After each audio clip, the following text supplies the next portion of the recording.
इस्लामाबाद में शांति वार्ता के बीच सूत्रों के हवाले से एक बड़ी खबर कि अमेरिका ने ईरान को भरोसा दिया है कि इजराइल लेबनान पर हमला नहीं करेगा। लेकिन बैटल ग्राउंड से जो खबरें आ रही है उसमें दावा किया जा रहा है कि इजराइल ने आज भी लेबनान के कई ठिकानों पर हमले किए हैं और 3 दिन के अंदर ही इजराइल ने 100 से ज्यादा टारगेट को हिट किया है और सैकड़ों बम भी बरसाए।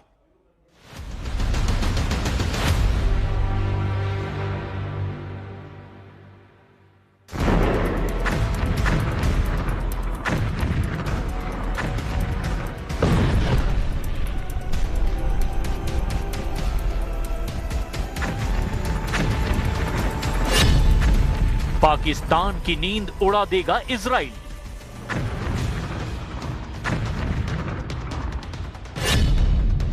रातों रात हिजबुल्लाह को खत्म कर देगा इजराइल।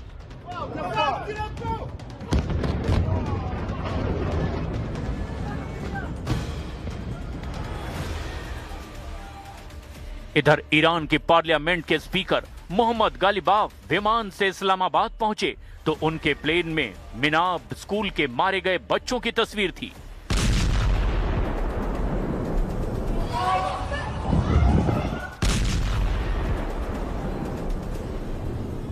उधर इजराइल ने लेबनान के कई इलाकों को शमशान बना दिया।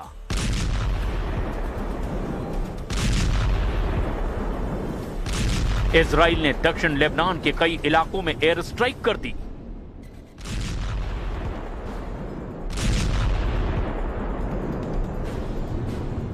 इधर पाकिस्तान के प्रधानमंत्री ने अमेरिका के उपराष्ट्रपति से हाथ मिलाया तो उधर इजराइल ने लेबनान में एक इमारत को मलबे में बदल दिया। इस हमले में 3 लोगों की मौत हो गई। पाकिस्तान में शांति की तरफ बढ़ते इस कदम के साथ इजराइल ने लेबनान में बम गिरा दिए। जवाब हिजबुल्लाह ने भी दिया और उत्तरी इजराइल पर रॉकेट से हमला कर दिया। हिजबुल्लाह की तरफ से किरियात शमोना, बेतुला जैसे इलाकों को निशाना बनाया गया।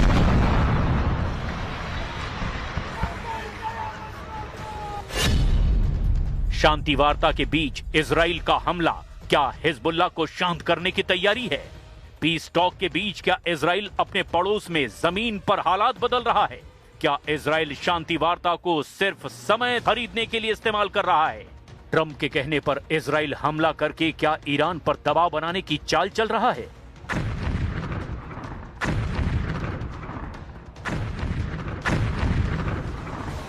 इजराइल के प्रधानमंत्री नेतन्याहू ने साफ लफ्जों में कह दिया कि वो लेबनान में किसी भी सीज फायर की शर्तों को स्वीकार नहीं करेंगे।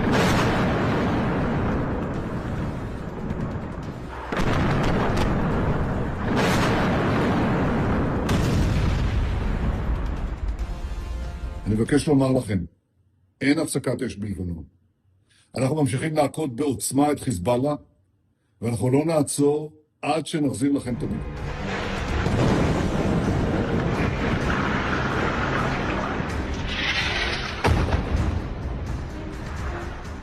ट्रंप ने नेतन्याहू से कहा था हमले कम करो, लेकिन लेबनान पर इजराइल के हमले रुके नहीं।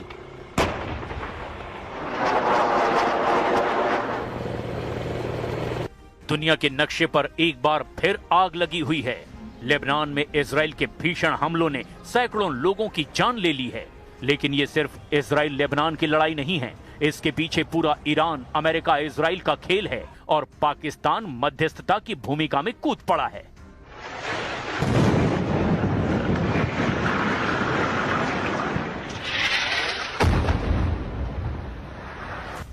दो दिन के अंदर इजराइल ने लेबनान के बेरूत और दक्षिणी इलाकों पर सबसे भयानक हमले किए। आईडीएफ ने 100 से ज्यादा हिजबुल्लाह के टारगेट को निशाना बनाया। कमांड सेंटर, हथियार डिपो, यहां तक कि सिविलियन एरिया में भी हमले किए गए।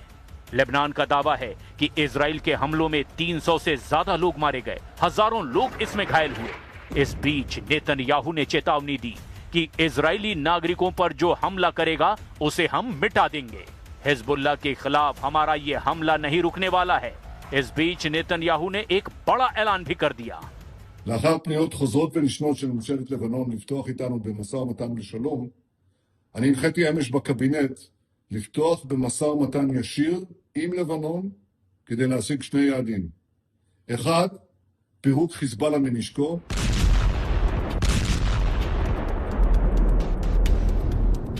3 दिन में इजराइल ने लेबनान पर सैकड़ों बम और मिसाइलें गिराई। 8 अप्रैल को इजराइल ने लेबनान पर सबसे बड़ा हमला किया। इजरायली एयरफोर्स के 50 फाइटर जेट ने 10 मिनट के अंदर ही 100 से ज्यादा टारगेट को हिट किया और 160 से ज्यादा बम गिराए।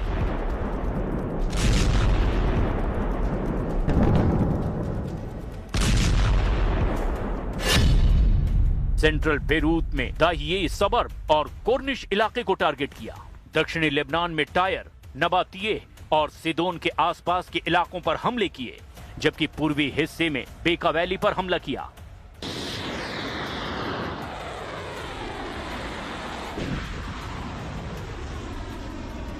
नौ अप्रैल को हिजबुल्लाह ने पलटवार किया। हिजबुल्लाह की तरफ से रॉकेट दागे गए, जिसका जवाब इजराइल ने दिया। 10 अप्रैल को इजराइल ने फिर दक्षिणी लेबनान में स्ट्राइक की। नबातिये में एक सरकारी बिल्डिंग पर हमला किया, जिसमें 28 से ज्यादा लोगों की मौत हो गई।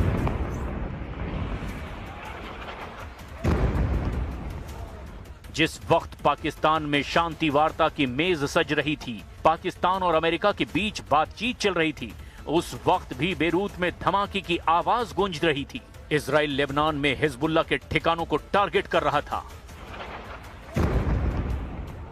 उधर ईरान भी साफ कर चुका है कि अगर लेबनान पर हमले जारी रहे तो युद्ध विराम नहीं टिकेगा, जबकि ट्रंप भी अपना स्टैंड साफ कर चुके हैं कि लेबनान ईरान सीज फायर का हिस्सा नहीं है। ये अलग जंग है हिजबुल्लाह के खिलाफ। लेकिन इसके साथ ही उन्होंने नेतन्याहू को भी चेतावनी दी कि ज्यादा कड़े तेवर पूरे डील को बिगाड़ सकते हैं।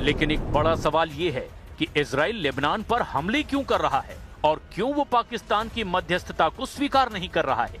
अमेरिका और पाकिस्तान के बीच भले ही नजदीकियां हैं, लेकिन पाकिस्तान के साथ इजराइल की दुश्मनी दशकों पुरानी है। 1948 में इजराइल की स्थापना के बाद से ही पाकिस्तान ने इजराइल का विरोध किया और 1967 और 1973 के युद्ध में अरब देशों का पक्ष लिया। पाकिस्तान आधिकारिक तौर पर इजराइल के अस्तित्व को मान्यता नहीं देता। इजराइल का मानना है कि पाकिस्तान आतंकवादियों को पनाह और बढ़ावा देने वाला देश है। कुछ रिपोर्ट्स में हमास के कमांडरों के पाकिस्तान का दौरा करने और लश्कर तैयबा और जैश ए मोहम्मद के गुर्गों से मिलने की जानकारी मिलने के बाद भी इजराइल काफी भड़का हुआ है।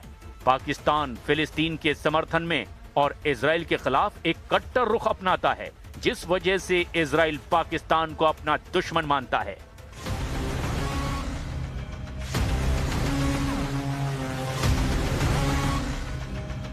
अमेरिका भले ही पाकिस्तान को मध्यस्थ के रूप में मान्यता दे रहा है, लेकिन इजराइल पाकिस्तान को भरोसेमंद प्लेयर नहीं मानता। सबसे बड़ा कनेक्शन है ईरान का। हिजबुल्लाह ईरान का सबसे मजबूत प्रॉक्सी है। अमेरिका और इजराइल ने जब ईरान पर हमले किए, तब इन हमलों में जब ईरान के सुप्रीम लीडर अली खामनी की मौत की खबरें सामने आई, तो हिजबुल्लाह ने इजराइल के खिलाफ मोर्चा खोल दिया। हिजबुल्लाह ने इजराइल पर रॉकेट हमले शुरू कर दिए। सीज फायर के बीच जब इजराइल में हमले शुरू किए गए, तो ईरान ने कहा लेबनान में हमले बंद नहीं हुए तो सीज फायर खत्म। तेहरान का दावा है कि पाकिस्तान के जरिए हुई डील में लेबनान भी शामिल था। ट्रंप चाहते हैं कि ईरान के साथ सीज फायर टिके, स्ट्रेट ऑफ हॉर्मुज खुला रहे और ऑयल प्राइस कंट्रोल में रहे। लेकिन दूसरी तरफ इजराइल को पूरी छूट देना चाहता है ताकि वो हिजबुल्लाह को कमजोर कर सके, और ट्रंप ने कहा कि लेबनान अलग मुद्दा है। इस बीच पाकिस्तान मध्यस्थता की भूमिका में है। इस्लामाबाद में अमेरिका और ईरान के बीच सुलह के लिए उसने पूरी ताकत लगा दी है। पाकिस्तान के प्रधानमंत्री नवाज शरीफ ने भी कहा कि लेबनान पर इजरायली हमले तुरंत बंद होने चाहिए, ये सीज फायर का हिस्सा है। लेबनान के प्रधानमंत्री नवाब सलाम ने पाकिस्तान से अपील की कि वो कंफर्म करे कि लेबनान भी डील में शामिल है। ईरान और पाकिस्तान दोनों कह रहे हैं कि बिना लेबनान में शांति के कोई स्थायी डील नहीं हो सकती। पाकिस्तान की कोशिश है कि वो मुस्लिम दुनिया का चेहरा बने और अमेरिका ईरान के बीच ब्रिज बने, लेकिन इजराइल के लेबनान पर हमले ने पाकिस्तान की नींद उड़ा दी है।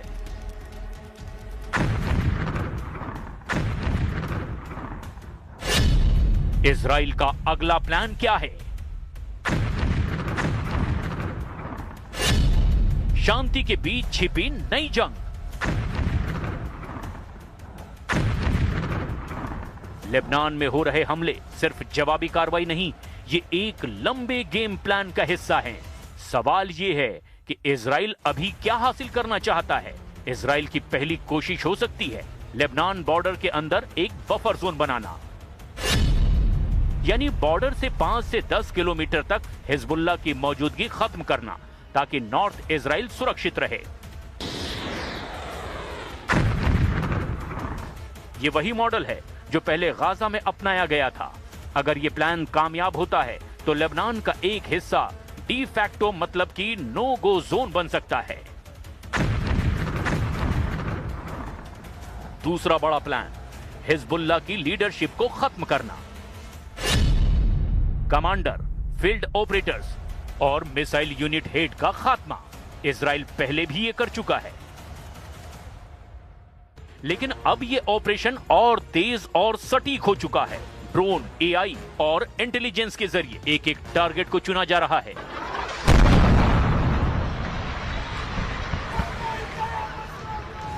लेकिन सवाल है कि इजराइल के लिए सबसे बड़ा खतरा क्या है? हिजबुल्लाह की सबसे बड़ी ताकत है हजारों रॉकेट, लंबी दूरी की मिसाइलें और सटीक टारगेटिंग क्षमता। इसीलिए इजराइल की कोशिश है लॉन्च पैड नष्ट करना, हथियार डिपो को खत्म करना और सप्लाई चेन को काट कर रख देना।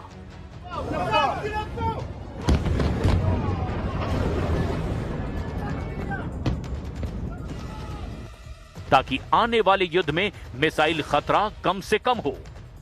यह जंग सिर्फ लेबनान में नहीं, यह सीधा मैसेज है ईरान को। और वो मैसेज क्या है? इजराइल ईरान को बताना चाहता है, तुम जहां भी प्रॉक्सी बनाओगे हम वहां उसे मारेंगे। और इसीलिए ईरान के खिलाफ वो बेहद सख्त है और वो चेतावनी दे रहा है कि अगर ईरान ने आगे कदम बढ़ाया तो जवाब और करारा मिलेगा। लेकिन सबसे दिलचस्प खेल ये है कि अमेरिका दबाव बना रहा है, लेकिन इजराइल अपनी चाल चल रहा है। डोनाल्ड ट्रंप चाहते हैं कि युद्ध कंट्रोल में रहे, ऑयल मार्केट ना हिले, लेकिन Israel full freedom of action चाहता है, यानी दोस्ती अपनी जगह, रणनीति अपनी जगह। इस पूरे ऑपरेशन का एक और पहलू है मनोवैज्ञानिक युद्ध, लगातार हमले और रात में स्ट्राइक के डर का माहौल, ताकि हिजबुल्लाह पर दबाव बढ़े और स्थानीय समर्थन कम हो। इस पूरे घटनाक्रम में पाकिस्तान की स्थिति भी बदल रही है। पाकिस्तान मध्यस्थ बनना चाहता है, लेकिन जमीन पर उसकी बात नहीं चल रही, क्योंकि इजराइल उसे न्यूट्रल प्लेयर नहीं मानता। अगर हालात और बिगड़े तो पाकिस्तान को खुलकर एक साइड लेनी पड़ सकती है। अब सबसे बड़ा सवाल यह है, आगे क्या होगा? इसकी तीन संभावनाएं दिखाई दे रही है। सीमित युद्ध जारी रहेगा, छोटे छोटे हमले होंगे, कंट्रोल्ड एस्केलेशन या फिर बड़ा टकराव। हिजबुल्लाह का बड़ा जवाब इजराइल का फुल स्केल अटैक करने पर मजबूर कर सकता है और इससे रीजनल वॉर एक बार फिर भड़क सकती है। इस जंग में फिर से ईरान की एंट्री हो सकती है और अमेरिका की मजबूरी होगी वो इजराइल का साथ दे। तो साफ है, शांति वार्ता सिर्फ टेबल पर है, लेकिन जमीन पर जंग जारी है। और इजराइल का मैसेज भी बिल्कुल साफ है, हम रुकने वाले बिल्कुल नहीं हैं।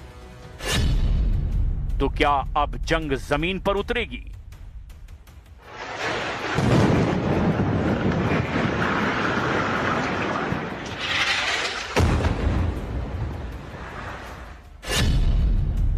लेबनान में होगा फुल ग्राउंड ऑपरेशन।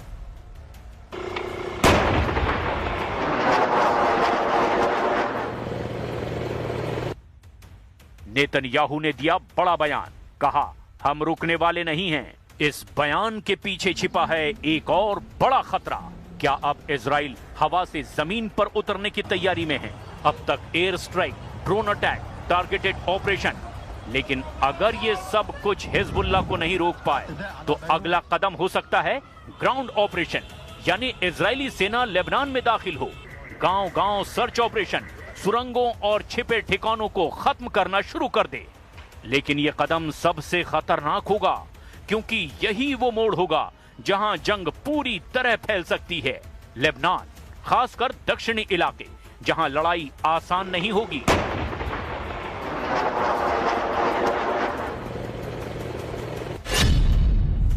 क्योंकि हिजबुल्ला गुरिल्ला वॉरफेयर में माहिर है। सुरंगे, छिपे हुए बंकर, लोकल सपोर्ट। अगर इजराइल जमीन पर उतरा तो ये जंग शहरों के अंदर, घरों के बीच लड़ी जाएगी, यानी ज्यादा नुकसान, ज्यादा मौतें और लंबी लड़ाई। इस जंग का असर सिर्फ लेबनान या इजराइल तक सीमित नहीं रहेगा। इसका सबसे बड़ा असर पड़ेगा तेल की सप्लाई पर। दुनिया पहले से ही तनाव में है।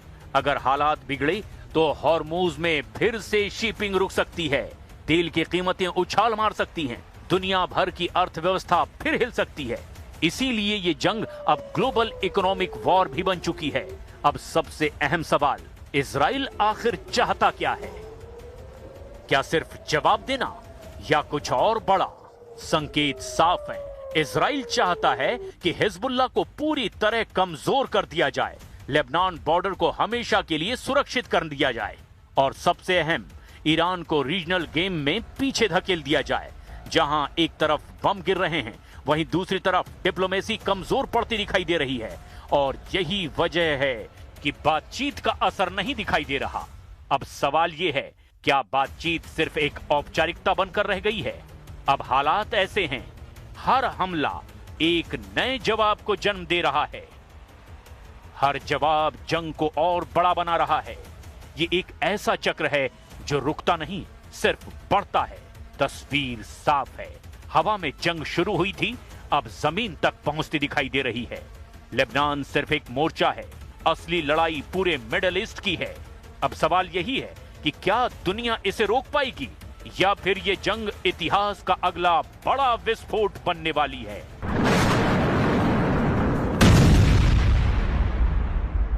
अब सूत्रों के हवाले से खबर यह आ रही है कि अमेरिका और ईरान के बीच कल भी बातचीत जारी रह सकती है, और इस बीच कई तरह के दावों ने जंग के मोर्चे को फिर एक बार गर्म कर दिया है। ट्रंप ने दावा किया कि हॉर्मुज में बारूदी सुरंगों को हटाने के लिए अब नए उपकरण लाए जाएंगे, जबकि ईरान ने चेतावनी दी कि बिना तेहरान की अनुमति के हॉर्मुज से किसी भी जहाज को गुजरने नहीं दिया जाएगा।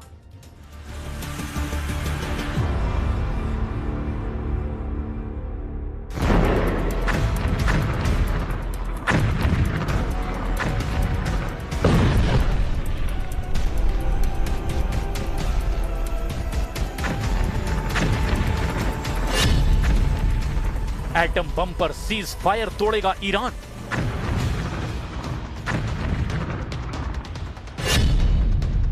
यूरेनियम संवर्धन पर ब्रेक नहीं लगाएगा ईरान। इस्लामाबाद पर स्ट्राइक का नंबर आ गया।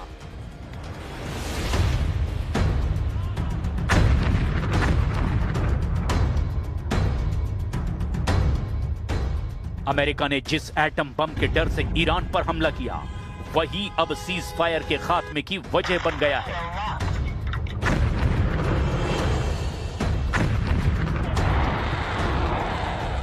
क्योंकि ईरान अपने न्यूक्लियर प्रोग्राम पर क्लियर स्टैंड ले रहा है।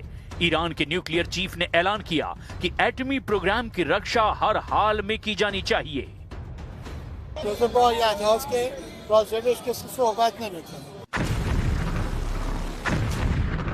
ईरान एटमी प्रोग्राम पर बहुत सीरियस है।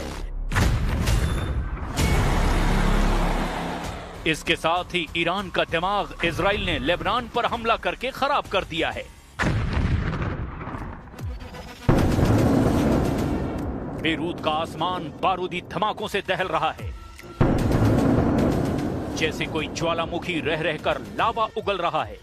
इजराइल के बमों की मार से बेरूत बदशक्ल हो गया है। इमारतें खंडहर बन गई है, गलियों में मौत बरस रही है। बेरूत के अल मजरा की तस्वीरें हैं ये। इजराइल ने कैसे यहां कहर ढाया है, देख लीजिए जरा। तो फिर ट्रंप ने आखिर किस बात का सीज फायर किया है? क्या ये युद्ध नहीं है?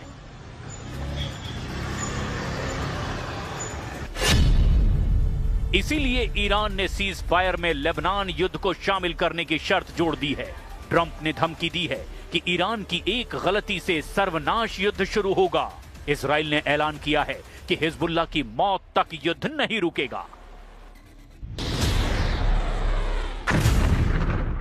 खाड़ी युद्ध में सीज फायर सिर्फ जुबानी जमा खर्च साबित हो रहा है, क्योंकि आग बुझी नहीं है। बारूदी धमाकों का शोर पहले जैसा है, तबाही पहले जैसी है, मौत का मंजर भी पहले से कहीं ज्यादा खौफनाक है। पुलों पर ताबड़तोड़ बम बरस रहे हैं, जंगी जेटों से मिसाइलों की बौछार हो रही है, सड़क पर टैंक दौड़ रहे हैं। ईरान से ज्यादा विस्फोटक युद्ध लेबनान में छिड़ गया है।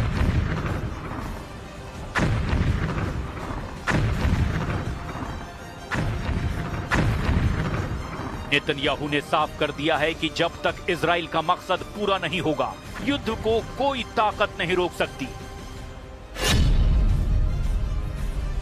इजराइल का पहला मकसद लेबनान में हिजबुल्लाह लड़ाकों का टोटल सफाया है।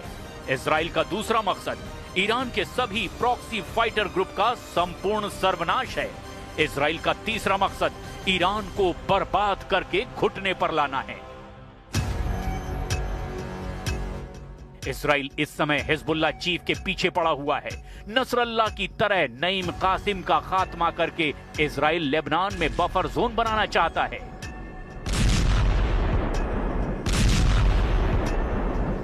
ये मिशन फुल फोर्स में चल रहा है, जबकि ट्रंप ने 14 दिन तक सीज फायर का ऐलान कर रखा है। लेकिन सीज फायर के ऐलान के पास कुछ ही घंटों बाद इजराइल ने लेबनान में भयानक बमबारी की, जिसमें सैकड़ों लोग मारे गए हैं। इजराइल डिफेंस फोर्स ने बताया कि 10 मिनट के भीतर एक साथ करीब 100 ठिकानों पर स्ट्राइक की गई। लेबनान के सिविल डिफेंस ने कहा कि बेरूत, बेका वैली, माउंट लेबनान, सिडोन और दक्षिणी लेबनान के कई गांवों को निशाना बनाकर किए गए इन हवाई हमलों में कम से कम 254 लोग मारे गए और 1165 लोगों के घायल होने की खबर है। इजरायली फोर्सेस लगातार टैंक्स को शिफ्ट कर रहे हैं। हम लगातार हाईवे पे आज मूवमेंट देख रहे हैं। जिस तरीके से सीज फायर हुआ है इसराइल और ईरान के बीच में, तो पूरा फोकस अब इजरायली फोर्सेस का लेबनान पे हो चला है। इजराइल ने दावा किया कि यह बीती रात बेरूत पर हुआ हमला पेजर अटैक से भी भयानक है। पेजर विस्फोट की चपेट में हिजबुल्लाह के 3000 लड़ाके आए थे, जबकि इस बार के हमले के साथ नईम कासिम का डेथ वारंट जारी किया गया है। हालांकि हिजबुल्लाह चीफ के फेर में उनका पर्सनल सेक्रेटरी बेमौत मारा गया। बेरूत पर हुए हमलों में हिजबुल्लाह चीफ नईम कासिम के भतीजे यूसुफ हर्शी को इजराइल ने मार गिराने का दावा किया। यूसुफ हर्शी हिजबुल्लाह चीफ का पर्सनल सेक्रेटरी था, मतलब ये कि जो हिजबुल्लाह चीफ के साथ साए की तरह रहता था वो ही मारा गया। हिजबुल्लाह सरगना के टाइम टेबल को मैनेज करने वाले के सफाई से ईरान बौखला गया है। ईरान ने धमकी दी है कि लेबनान में अगर इजराइल ने हमला बंद नहीं किया तो मुंह तोड़ जवाब दिया जाएगा। और इतना ही नहीं, ईरान ने पाकिस्तान में होने वाली सीज फायर बैठक पर भी सस्पेंस बढ़ा दिया है।